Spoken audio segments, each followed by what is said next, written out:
জন্মাষ্টমীতে তালের পিঠা হবে না, এটা হতেই পারে না। তাই আজ জন্মাষ্টমী স্পেশাল তালের পুর ভরা ভাজা পিঠা। এটি একবার খেলে যদিও আপনি বারবারই খেতে চাইবেন এবং খুব কম পরিশ্রমেই এটা বানিয়ে নিতে পারবেন। এর জন্য প্রথমে কড়াই বসিয়ে তাতে অল্প তেল দিয়ে সুজিকে ভালো করে ভেজে নিতে হবে।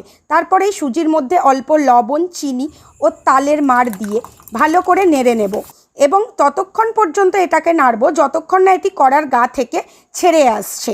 এবার এই মিশ্রণটিকে একটি পাত্রে ঢেলে ঠান্ডা হতে দেব। অপরদিকে পুরের জন্য আমি এখানে পনিরকে গ্রেট করে নিয়েছি, আপনারা চাইলে ছানা নিতে পারেন। তার সাথে নারকেল কুচি, কাজু, কিশমিশ ও চিনি দিয়ে ভালো করে মিশিয়ে নেব। এবার এই ডো থেকে অল্প পরিমাণে লেচি কেটে নিয়ে হাতে ঠিক যেভাবে দেখালাম এইভাবে বাটির আকারে গড়ে তার মধ্যে পুরটিকে ভরে মুখ বন্ধ করে চ্যাপটা বড়ার শেপে গড়ে নেব। এবার ফ্রাইং প্যানে তেল গরম করে তার মধ্যে একে একে প্রত্যেকটা বড়া দিয়ে উল্টে পাল্টে লাল করে ভেজে তুলে নেব।